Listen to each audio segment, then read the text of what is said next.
Olá, estrelinhas. E dessa vez eu vou ler o mapa de uma pessoa bem polêmica. É... Que é uma pessoa pública que deu o que falar nas últimas semanas. Não é uma pessoa fácil de, vamos dizer assim, de dizer, mas vem pra cá, Elon Musk. E eu tô lendo esse mapa porque eu fiquei assim, do nada, pensei, Elon Musk. Eu tava pensando em ler um mapa, mas tipo, eu não sabia quem, não sabia como fazer e não sabia quanto fazer. Eu tava procrastinando pra postar aqui. E foi tipo, Elon Musk veio. Só veio. E esse mapa, ele tem os dados corretos, acredito eu, porque foi meio que a hora foi pega de uma biografia do Elon Musk. Eu não sabia nem que o Elon Musk tinha biografia. Mas, aparentemente, ele me ajudou a entender um pouquinho como funciona a mente do Elon Musk. E deve ser uma mente bastante interessante. Por quê? Porque eu vou começar falando, eu bati o olho e vi esse Mercúrio na casa um, que é literalmente comunicação. As pessoas veem ele como uma pessoa extremamente comunicativa. E ele pode usar todo esse lado de sentimento a favor dele. Porque o Mercúrio tá em câncer, obviamente, né? E eu não sei o que pensar mais, tipo, esse Mercúrio, ele tá fazendo um aspecto cruzado com Urano, que é casa 3.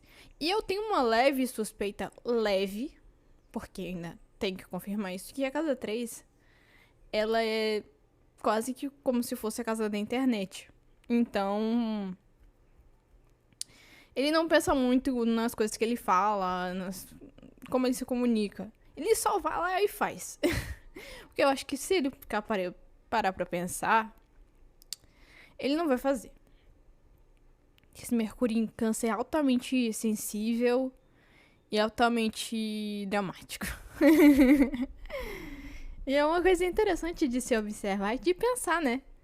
Que o Elon Musk, ele tem o Mercúrio em Câncer na casa um. Ou seja, tudo que as pessoas veem em questão de comunicação, como ele é visto pelas outras pessoas, é essa casa um.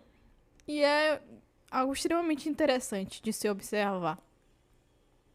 Eu nunca pensaria que o Elon Musk tem Mercúrio, não.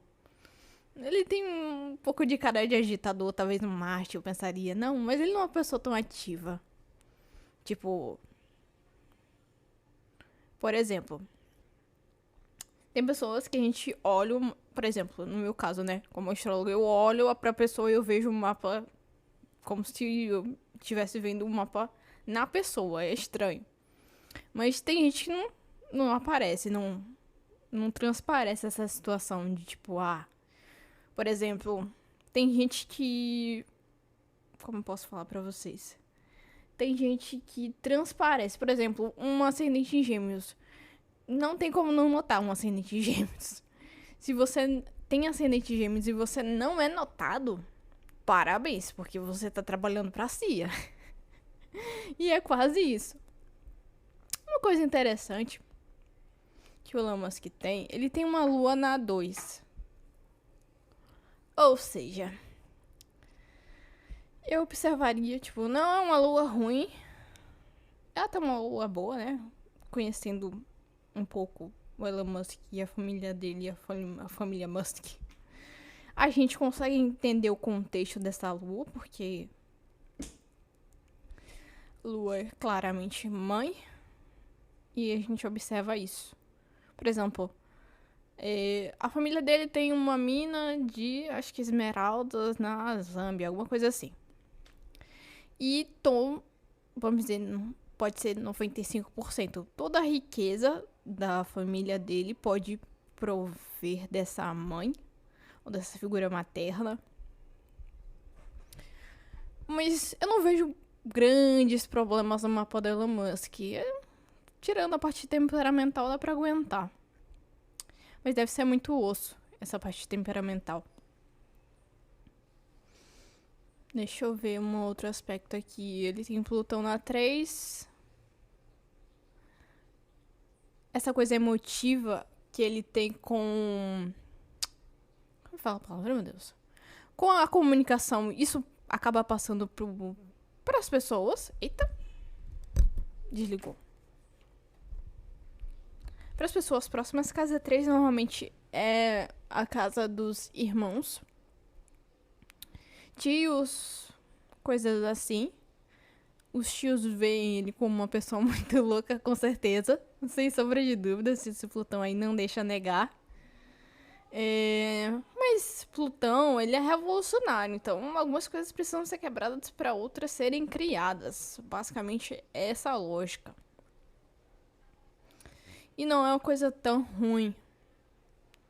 Por exemplo, é inovador e revolucionário? Não, mas pela aquela meia hora dá pra aguentar. A gente aguenta o Musk. O que não é que é uma preocupação, sabe? Não é uma preocupação. Por exemplo, esse Plutão, ele tá fazendo um aspecto com Saturno na casa 11. Saturno na casa 11 é quase como se a pessoa tivesse período de querer se isolar, se fechar. E por ter muito contato com as outras pessoas e elas não te entenderem, vamos dizer assim.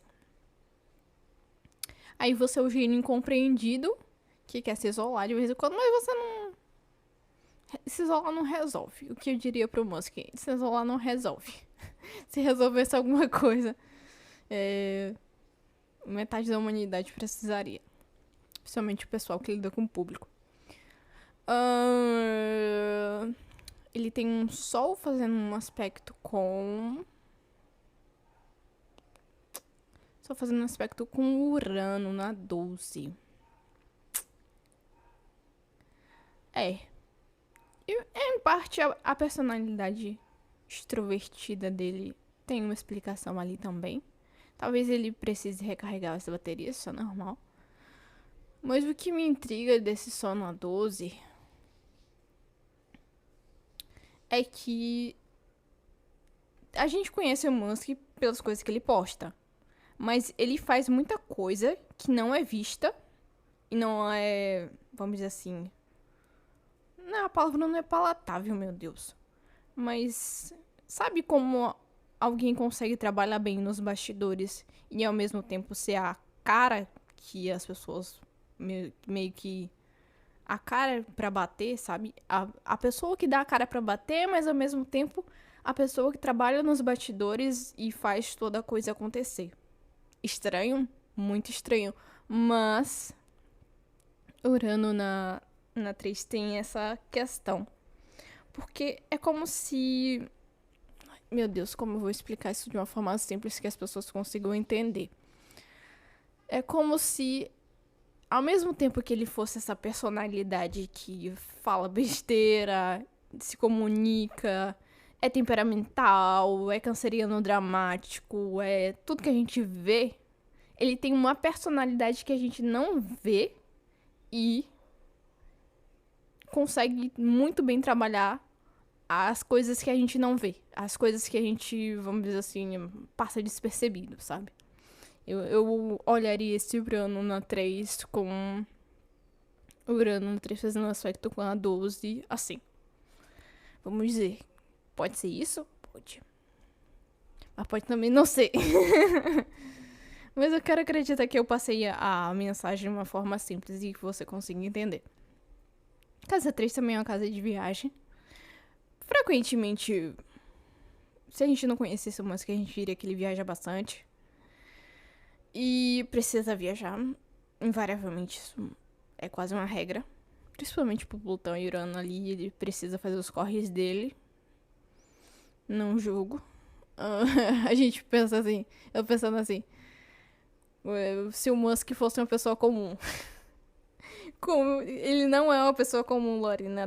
Traga pra aqui, pro agora. Ele tem uma Vênus na 11. Nossa, eu não tenho nenhuma experiência. Eu vou ser bem sincera com vocês. de Vênus na 11. Nenhuma. Eu tenho experiências de Vênus na 12, Vênus nas outras casas, mas Vênus na 11 é totalmente um enigma pra mim. Porque assim, eu poderia chegar pra vocês e dizer assim, eu sei o que é Vênus na 11. Eita. Eu sei o que é Vênus na 11 e... Vênus na 11 é isso. Só chutar uma coisa aleatória, sem saber informação, sem fazer pesquisa nenhuma. Mas eu, sinceramente, só posso especular aqui. Por exemplo, tem alguns aspectos aqui que eu bato o olho e já sei. Vênus na 11 é quase um mistério. Por quê? Porque ela tá no final da casa 11. Se você parar pra pensar, pode ser até o início. E é o início. O início da casa 11, pegando um pouco da casa 12. Ou seja, a pessoa tem uma personalidade introspectiva com os cônjuges, com os parceiros, com as pessoas do sexo feminino. Pode ser a pessoa que... Pode ser aquele macho tóxico, sim. Pode ser. Porque ele pode ser visto como temperamental, sentimental, melancólico, dramático, manipulador, que frequentemente acidente de câncer é visto. Pode ser tudo isso. Mas como eu não tenho experiência, vocês ficam aí com esse enigma de Vênus na 11. Pode ser tudo isso e mais um pouco. E ele tem, se eu não me engano, casas interceptadas.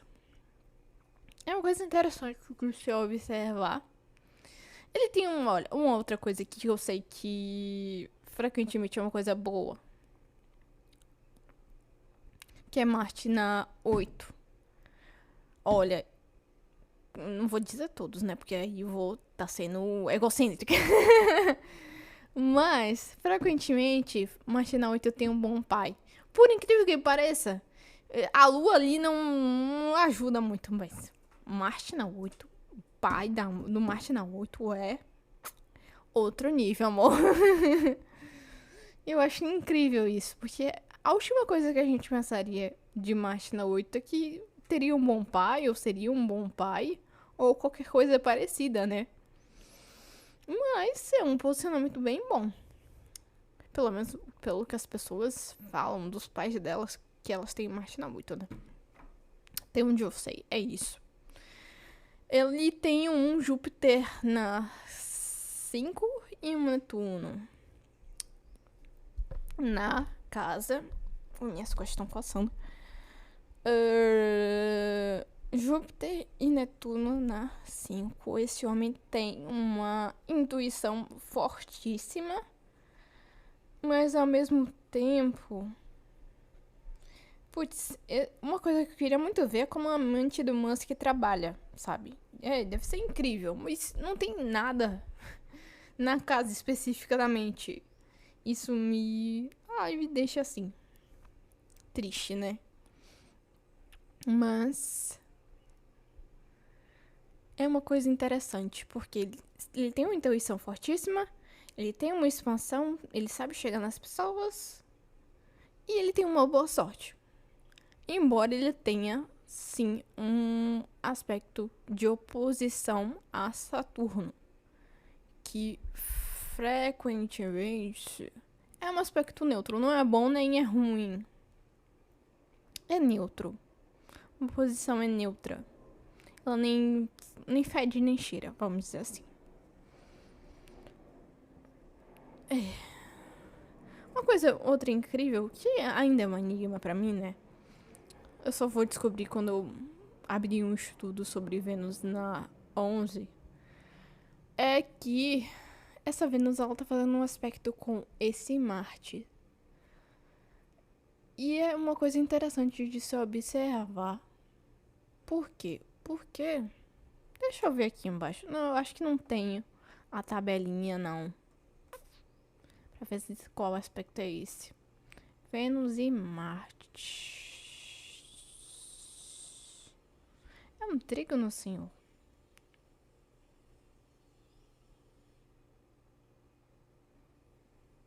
Uma quadratura. Parece um trígono.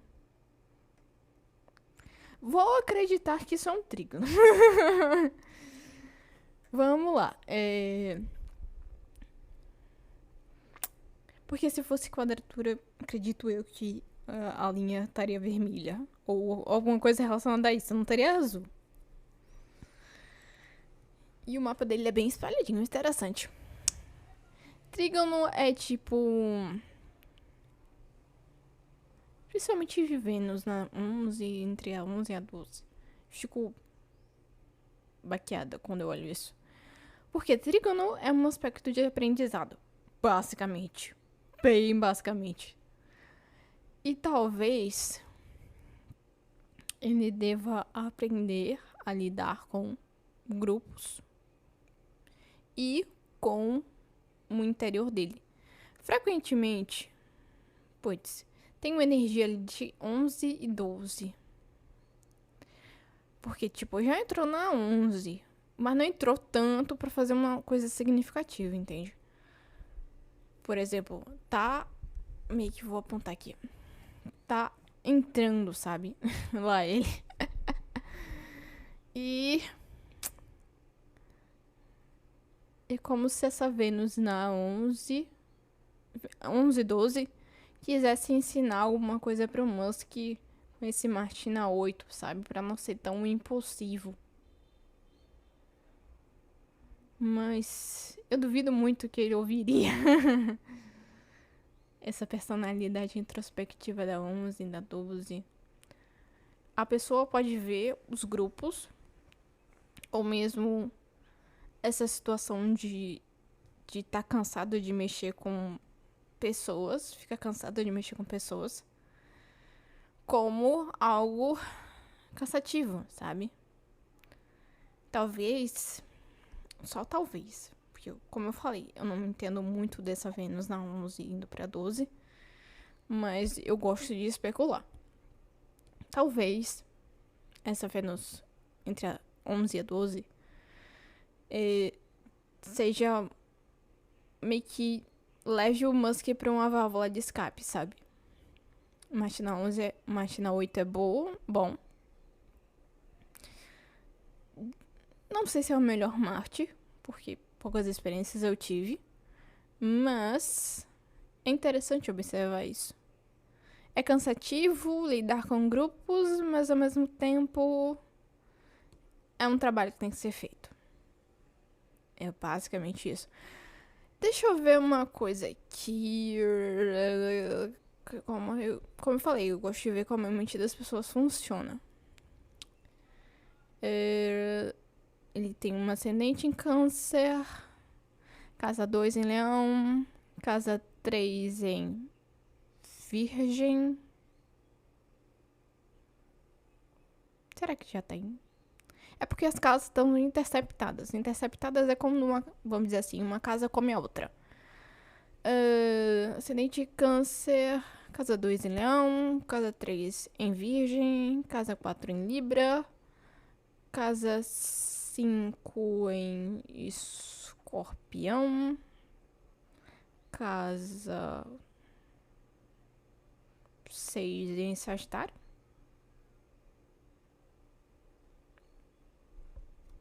Eu não gosto de casa interceptada porque eu me perco. Meu TDA fica maluco. Eu gosto de ler casa interceptada pegando as duas energias. Por exemplo, tem uma energia forte, obviamente, né? No ascendente de Câncer e Leão, vamos dizer assim. A pessoa passa uma imagem canceriana, dramática, papapá, pipipopopó, mas a pessoa sabe que ela quer se expor.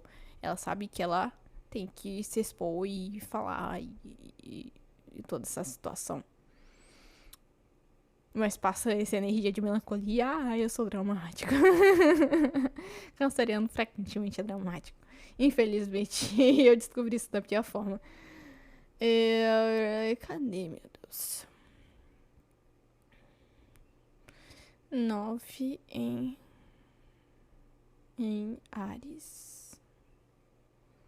Áries Peixes. Interessante. Por quê? Porque Eu vou dizer uma coisa bem óbvia. A mente dele é muito ativa. Obviamente. Lorena, pelo amor de Deus. Para de falar obviedades. Mas a mente dele é muito ativa. Dificilmente ele vai desligar. Isso por isso que tem esse som na 12. Por tudo que eu falei. Por isso que ele tem tanto desgaste emocional e tem essa necessidade de se isolar. É uma coisa interessantíssima. Porque tudo leva pro lado da 12. Mesmo que a gente não entenda direito a 12. É tudo que eu falei, mais um plus de ele não desliga, portanto ele não descansa. Queria ser o herdeira pra também não descansar. Brincadeira. Mas é uma coisa interessantíssima. Não descansa e a mente dele não para. É ligada nos anos 20.